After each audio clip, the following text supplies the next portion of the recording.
자, 그러면 기말고사 대비 총정리를 해봅시다. 자, 1번부터 같이 살펴볼게요. 학습 동기가 낮은 학생들에게 우리 유아들 어린 나이인데도요 학습 동기가 높지 않은 경우가 때때로 발견되고 있어요. 무슨 얘기냐면 유치원 현장에서 무리하게 영어 교육을 시도한다거나 할 때 그 어린 4살, 5살 이런 애들이요 졸고 있대요. 선생님이 혼자서 수업한대요. 그래서 얼마나 재미없게 하면 그렇게 할 수가 있어. 정말 보고 싶을 정도로 그런 경우가 있대요. 그런데 학습 동기라는 것은 인간의 전 생애 동안 이루어지는 학습 과정에서 아주 큰 중요성을 가지는 부분이에요. 즉 공부를 해야겠다라는 마음을 먹는 것이 굉장히 중요하잖아요. 어렵기도 하고요. 그래서 학습 동기를 어린 시절부터 높게 가질 수 있도록 하는 것은 한 인간의 성장과 발달을 위해서 아주 중요성을 가지는 부분이다 라는 측면에서 시험을 통해 이렇게 강조하고 있는 거예요. 학습 동기의 요소는 4가지가 있다라고 얘기를 해서 ARCS 모형을 통해 우리가 내용을 살펴봤었죠. 자, 주의 집중을 높이기 위한 전략에는 주의 환기를 하기 위해서 여러분이 아까 구체적인 예를 제시했던 것처럼 지각적 주의 환기라고 하는 것은 지각이 우리의 감각기관을 통해서 저게 뭐지? 라고 하는 생각이 들게끔 한다 라는 것이기 때문에 매체를 어떻게 흥미있게 만들어서 제시를 할 것인가 하는 부분과 연관성이 높아요. 아니면 여러분이 수업에서 활용할 수 있는 동영상이라거나 음성 자료라거나 이러한 것들을 가져다가 또 효과적으로 수업에 통합을 시킬 수 있는 아이디어가 적용될 필요가 있겠죠. 자, 그리고 탐구적 주의 환기라는 것에 대해서 아까 또 예를 들어 설명을 했었어요. 호기심 상자를 활용하는 좋은 방법을 살펴볼 수가 있었는데 호기심을 유발하는 질문을 던짐으로써 저게 무슨 내용일까? 궁금하다. 한번 생각해 봐야지. 라고 하면서 주의 집중을 유도할 수 있겠다라고 하는 부분이에요.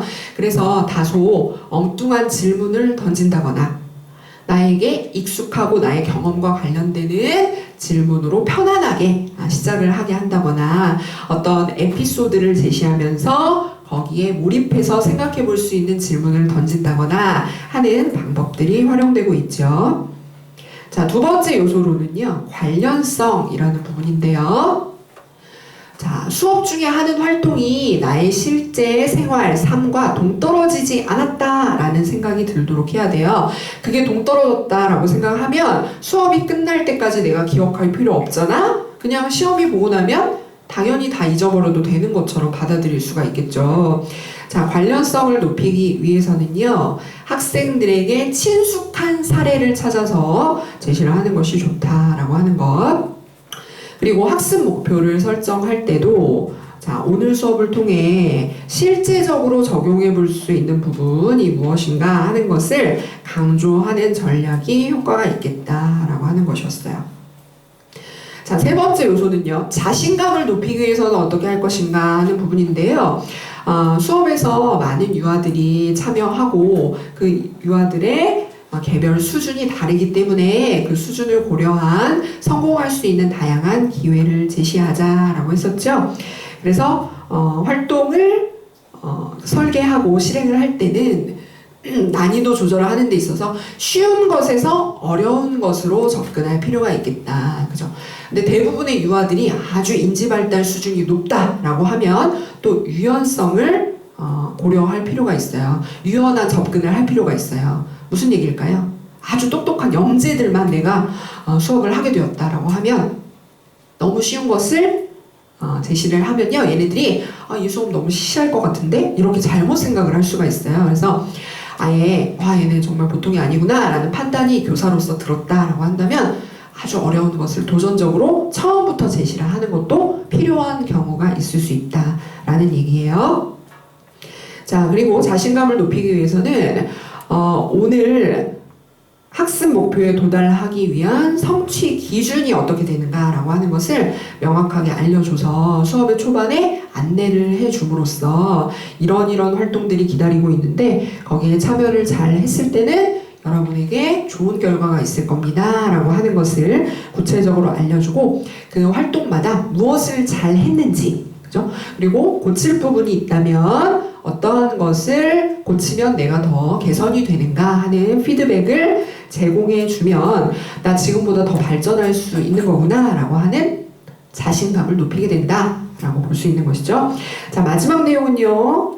자, 만족감을 높이기 위해서는 어떻게 하는 것이 필요한가 하는 부분이었어요. 수업이 끝나고 나서 굉장히 많은 것을 얻었다, 뿌듯하다 라는 생각이 들게 하기 위해서는요.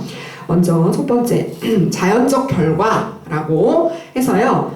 수업에서 이론적으로 설명을 통해서 접해본 내용을 직접 내가 연습 문제에 적용해 봄으로써 실제적으로 내가 무언가 행동의 변화를 가져올 수 있는 부분이 있었다라는 것을 결과를 확인할 수 있는 그런 전략으로서 활용할 수 있겠다라는 것이고요.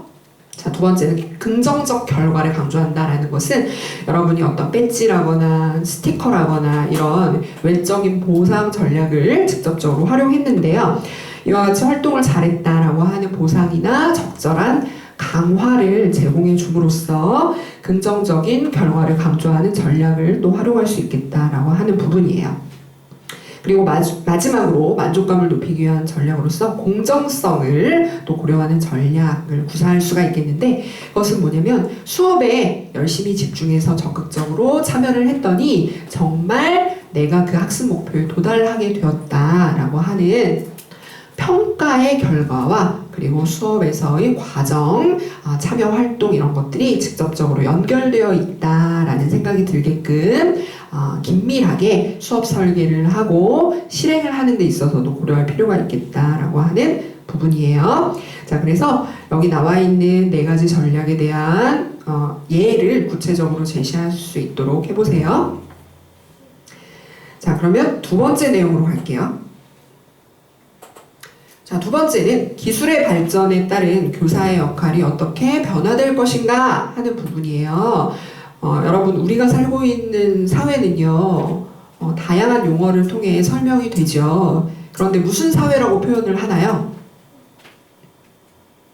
정보화 사회라는 표현, 지식 정보화 사회에 살고 있다라고 표현을 하기도 하고, 평생학습의 사회에 살고 있다, 뭐 이렇게 얘기를 하고, 제4차 산업혁명이 이루어질 것이다 라고 하는 예측들이 등장하고 있죠. 그래서 여러분이 굉장히 젊은 예비 교사로서 이제 사회 구성원으로서 나아갔을 때 유아 교사로서 이제 전문성을 기르면서 나에게 어떤 능력과 새로운 역량이 요구되는가 하는 것을 지속적으로 준비해 나갈 필요가 있겠죠.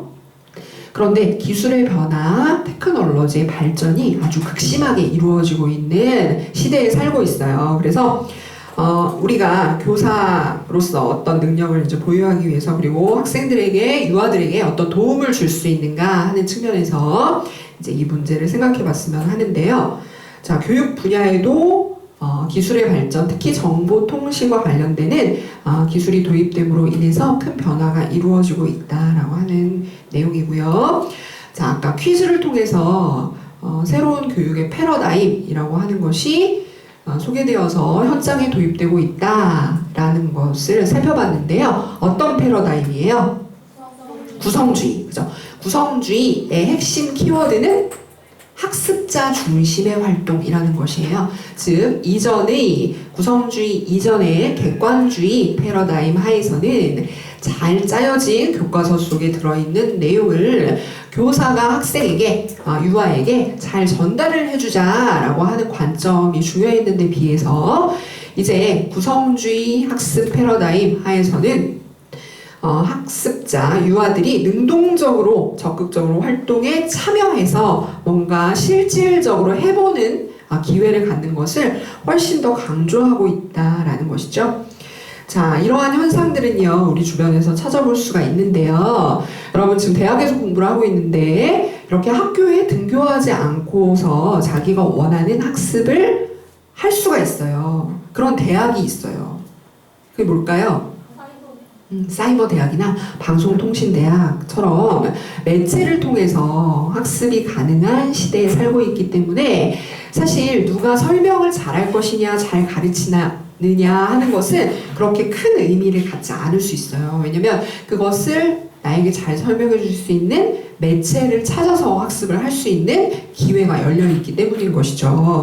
그래서 학습자 요구에 부합하는 개별 맞춤형 학습이 가능해지고 있다라고 하는 것은 우리 유아들 또한 나에게 필요한 내용을 내가 꼭 유치원, 교육기관을 통하지 않고서 자신의 요구에 부합하는 내용의 학습을 할 수가 있는 시대가 앞으로 더 크게 열릴 거다라고 하는 내용이에요. 그래서 그 수준에 맞는 이제 학습을 원하는 시간과 공간을 활용해서 할 수 있도록 되는 이 사회 변화의 모습은 기술의 발전을 통해서 또 급격하게 이루어질 것이다 라고 하는 것이죠. 하지만 여러분 예측해 보세요. 이렇게 기술의 발전이 이루어진다고 하더라도 유치원, 학교라는 것은 계속해서 존재할까요? 존재할 거라는 예측이 더 많은 것 같아요. 그 관점은 유치원이나 교육기관, 학교에서 어떤 지식의 전달, 습득만을 기능으로 갖고 있지 않다. 다른 주요 기능들이 또한 있는 것이다 라는 관점 때문이겠죠. 다른 주요한 기능에는 무엇이 포함이 될까요? 직접적인 상호작용을 통해서 사회성을 높인다거나 그리고 태도를 긍정적인 바람직한 태도를 함양하는 데 있어서는 지식 그리고 교사의 설명과 일방적인 전달을 통해서는 굉장히 어려운 부분이죠. 그래서 이런 부분을 교육기관이 담당해야 한다라고 하는 것이고, 그렇다면 여러분이 실제 교사가 되어서 이제 교육 현장에서 활동을 할 때 우리 유아들은요 아주 어린 나이로서 앞으로 고도화된 지식 정보화 사회에서 살아가야 되잖아요. 그럼 어떤 능력을 갖추는 게 필요할까요? 교수님이 어렸을 때는 과제를 할 때 궁금한 내용이 있으면 백과사전을 찾아서 봤어요. 백과사전이 이만큼 있었는데요. 집집마다 있었어요. 숙제를 할 때 필요하니까. 그런데 요새 유아들은요, 자기가 궁금한 게 있으면 컴퓨터에서 찾거나 스마트폰에서 검색을 해요.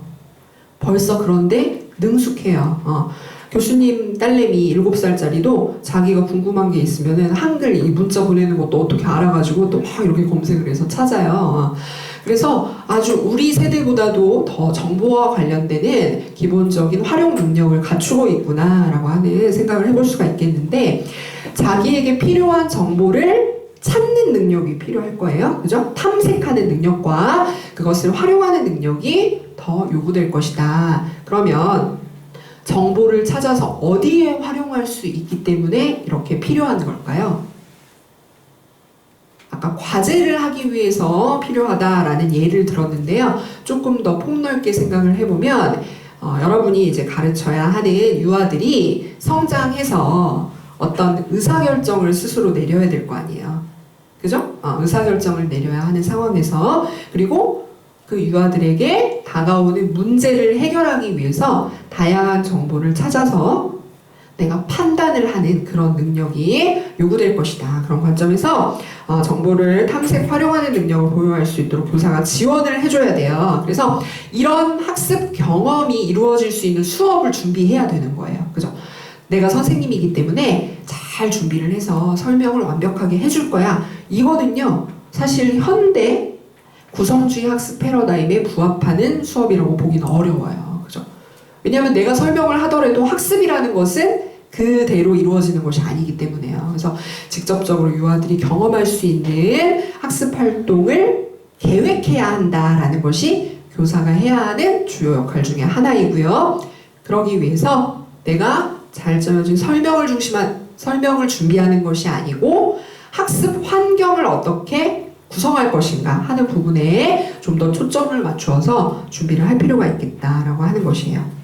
그래서 수업 중에 직접적으로 유아들이 참여할 수 있는 활동을 제시하고 그 활동에 참여할 수 있도록 촉진하는 역할을 해야 돼요. 그죠? 그래서 내가 준비하는 것을 잘 아이들이 정말 연습을 해보고 있는가, 그 연습한 활동의 결과는 또 어떻게 나타나는가라고 하는 것을 살펴보면서 적극적으로 활동에 참여해서 학습 효과를 거두어 드릴 수 있게끔 독려하는 역할을 해야 한다라고 볼 수 있는 것이죠. 그래서 우리가 4차 산업혁명으로 인해서 사실은 교사가 없어지지 않을까라고 하는 예측 또한 있어요. 그래서 사실은 교사라는 직업이 그렇게 전망이 좋지는 않다라고 하는 내용을 우리가 또 대중매체를 통해 찾아볼 수도 있겠는데요. 하지만 이런 상황에서 여러분이 유아 교사로서 전문성을 높이기 위해서는 인공지능이나 기계가, 로봇이 할 수 없는, 인간만이 할 수 있는 영역을 찾아서 개발해야 돼요. 그것이 바로 우리 유아들에게 무언가 동기를 부여하고 활동에 적극적으로 한번 임해봐야겠다라고 하는 생각을 불러일으키는 촉진자의 역할이다라고 하는 거예요. 그죠? 우리 유아들이 활동을 잘 안 하고 있을 때 뒤에서 로봇이 갑자기 나타나서 자, 누구 왜 지금 이러고 있니? 빨리 다시 해야지. 이렇게 로봇 음성으로 듣는 것과 나를 좋아하고 나한테 관심을 보이는 우리 선생님이 와서 이거 한 번 더 해봐. 너한테 정말 좋은 거야. 이렇게 얘기를 해주는 것은 느껴지는 게 다르거든요. 그죠?